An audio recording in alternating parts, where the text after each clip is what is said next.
Okay, here it is. All right, notes. Notes. Here we go. Notes.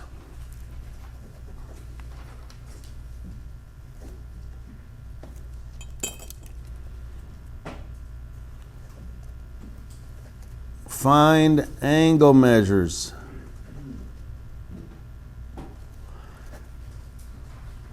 Finding angle measures.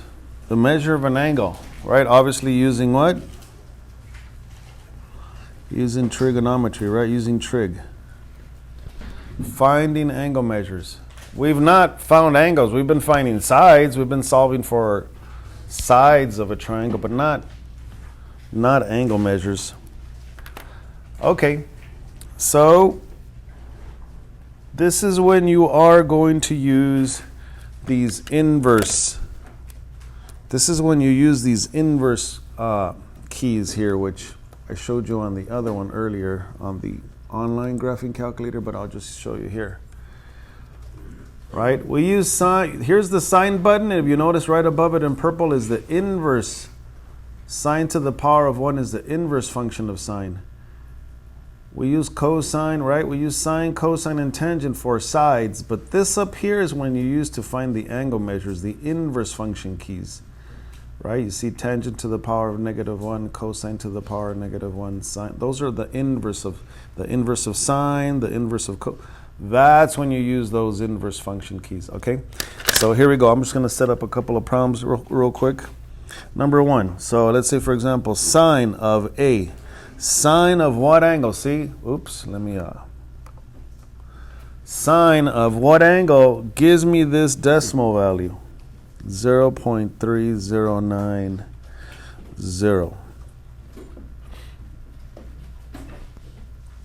See, here we're trying to find the angle. What angle?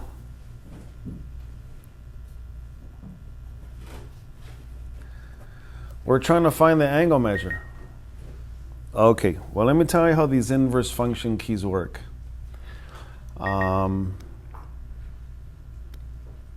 Well, what you got to do is this. You can't just divide by sine, because sine, like when we divide by sine of 44, like we did on the Padlet, sine of 44 is actually a number, right? I can type in sine of 44 or cosine of 28 or whatever.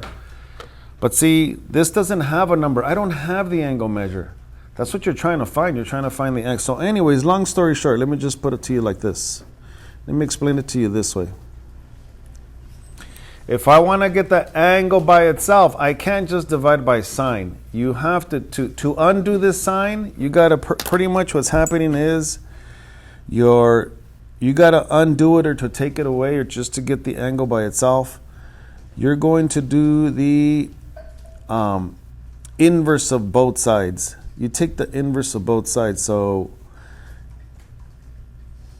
the inverse of sine gets multiplied to this side,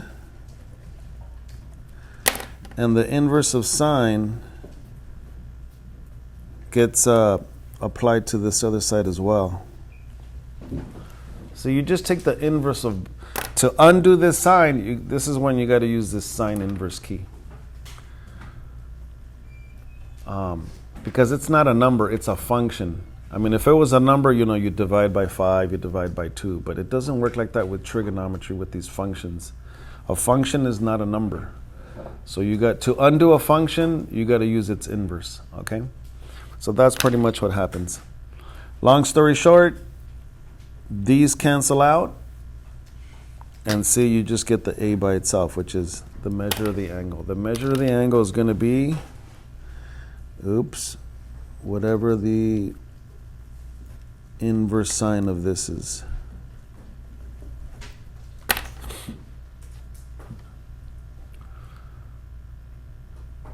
And now this is where you got to go to the online calculator and figure this out. I'll do it here on this one.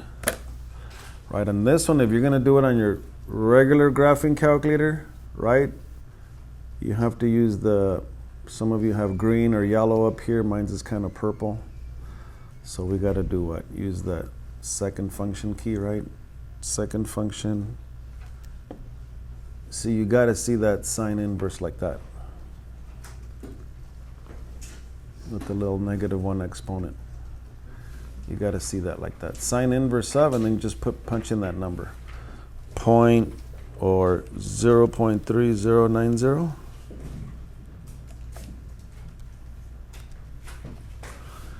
Okay, I got what? I got 17.99 degrees. Everybody get that? Is that right? You guys tried it on the online calculator? 17.99, the inverse. All right, let's try it on the, let me see if I can try this on the online graphing calculator. Hold on, let me pause this. Okay, so our answer is 18 degrees.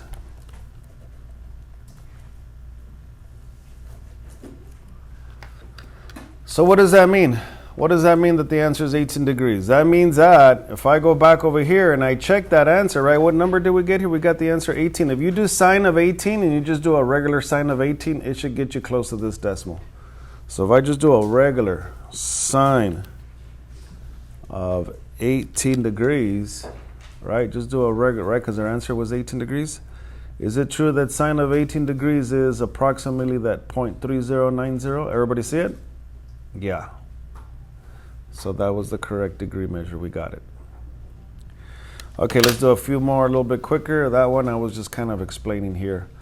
But pretty much when you have whatever the function is, you just take the sine, the inverse of both sides, and then you'll get the angle measure. Okay, number 2. Let's try this one here. Why do they have only sine? All right, let's try cosine of b is equal to, let me make one up here, 0.27563.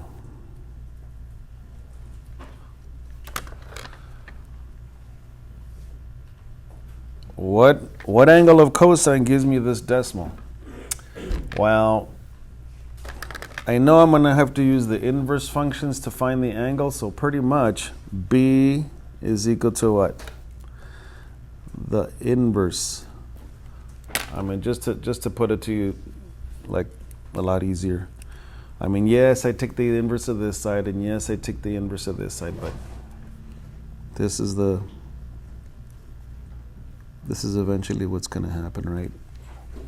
I can't divide by cosine, so you take the inverse of this side, you take the inverse of this side, and then just punch this in the calculator, and it'll tell you the angle. Okay, so calculator time.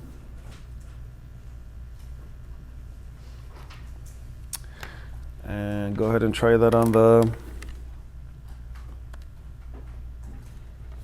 online calculator there, the Desmos scientific calculator online. If you don't have your own calculator, I'll do it here. This is cosine inverse of what? 0.27563 equals, I got 74.000, so 74 degrees, yeah? We got the angle here measure is approximately 74 degrees. Well, let's check that. Again, how do you check that? Well, if I just do a regular cosine of 74, it should give me this decimal equivalent. Let's see if that's true. I'm just going to check it, all right? Cosine of 74, is that going to give me this decimal?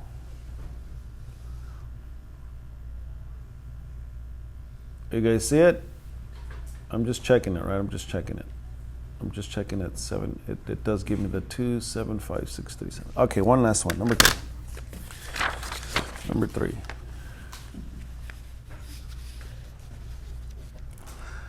Tangent of what angle gives you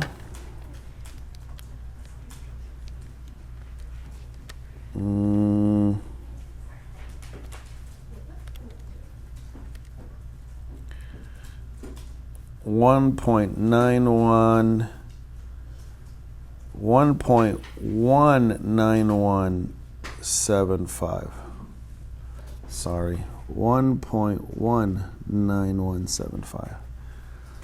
Okay, so again, if it's an angle measure that you have to find, you just take the inverse. Just take the inverse, and the inverse of which function? Well, hello, it's tangent right there. So C is equal to what?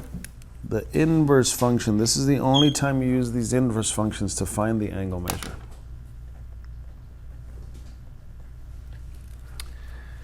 Yeah? And then this is calculator. You got to use your calculator, know how to use it, and use those inverse function keys. Okay, let's see. Well, you're doing the one online. I'm going to do the one right here. Second function, tangent inverse. You got to see that little -1 exponent, yeah? The inverse of 1.19175. Which angle measure for tangent will give me this? The answer I get is 49.99. I think that's like 50, yeah?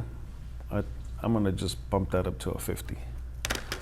I'm going to get the angle measure 50 degrees, you guys. That's what I got. And you can check it. How can you check it? Put tangent of, well, what do we get? Put tangent of 50, a regular tangent of 50, and see if it gives you that. Let's see. Tangent, is it true? That tangent of 50. And I hit enter, gives you that decimal equivalent. Yeah, you guys see it? All right. That's how you use those inverse function keys. That's when you use those inverse function keys to find the angle measure.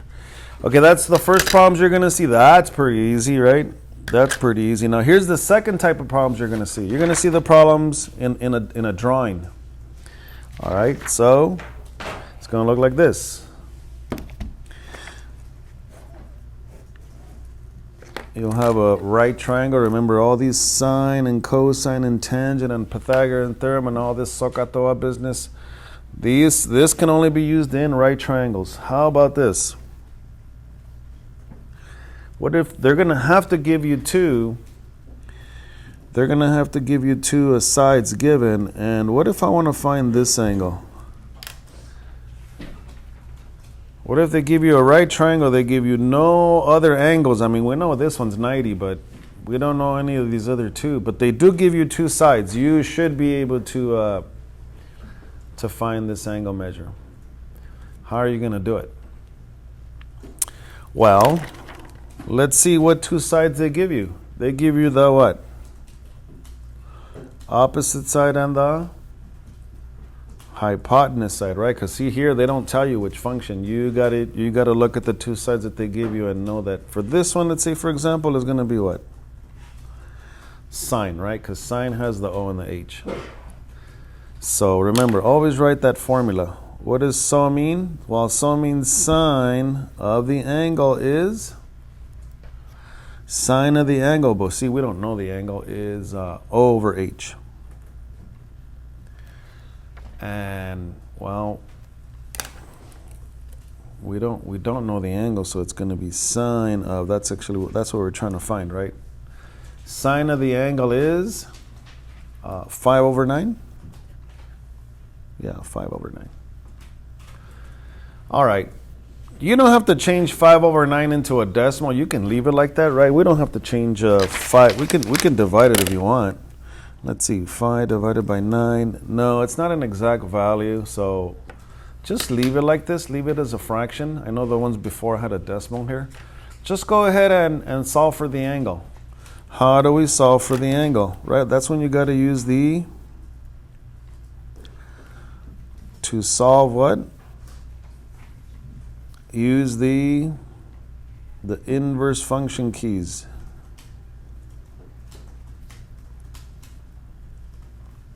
Inverse function keys, right? So solving for this one was going to be what? The angle is what? Well, if that's sine, then on this side you're going to put what? Sine inverse of 5 over 9.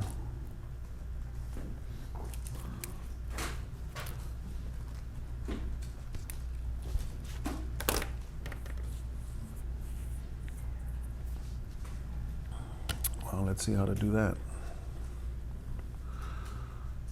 Sine inverse, I got to get that, make sure it has that -1 exponent, the inverse function of, and then just put 5 divided by 9. Can we do that?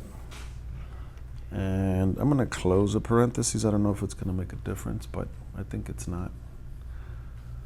Okay, I got 33.748. 33.748. Okay, I'm not going to round off too much. I want to put this like 33 degrees and 0.75. 33.75, right? Try to make it look like money. $33.74, but the 8 bumps it up, right? So the angle is what? 33.75 degrees. That's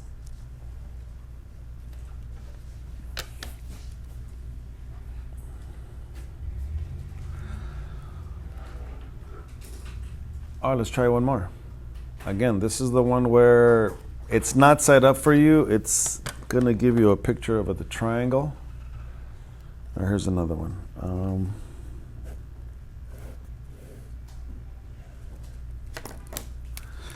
Go ahead and draw a right triangle, right? Right triangle. This is 50 and this is 118. Ooh, big numbers. And let's say I'm trying to find this angle right here.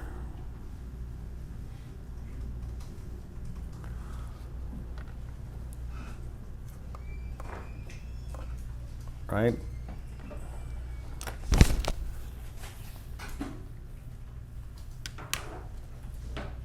What would you need to do to set it up? Well, I got to see which two sides here we're working with. This would be the opposite and the adjacent, right? Because that's the hypotenuse, so this has to be O and A. Which function has O and A? Well, that means it's going to be tangent. That's how you know you're using tangent. Okay, so that's going to be tangent of this angle that I don't know, which I'm trying to find. Oops, is equal to O over A. Yeah, always write that formula so you won't put things in the wrong place. Which is going to be tangent of, I don't know, the angle is 118 over, right, opposite over adjacent, over 50. Okay, and once you got a decimal or a fraction over here and it's the angle that you need to find, that's when you use the inverse function key. So pretty simply, you're just going to put, well, the angle is what? Not tangent, the, bless you, inverse tangent of what? The 118 divided by 50.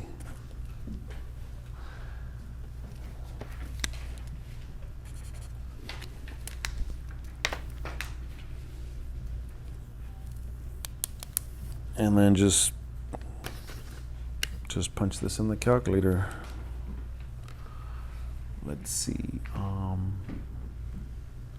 Second function, tangent inverse of 118 divided by 50.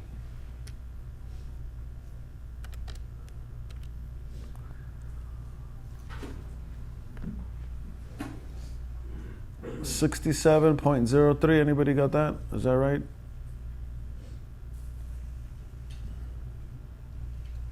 Let me try it the other way. Tangent inverse of 118 divided by 50 and close it. I think it's going to give me the same answer. Yeah, 67.03 degrees. 63.04 degrees. Okay, that's how you get the angle measures.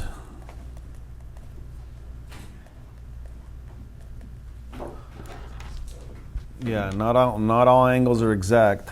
Just like some of us are not exactly 5 feet tall, exactly 6 feet tall, right? There's some fractions of measure, right? Or in this case, degrees, fractions of degrees. Okay. All right, we're good. I think that's not too bad for doing the angle measures. That's how you use those new inverse function keys. All right, so let's go to the assignment. It should be there on Schoology. Let's see.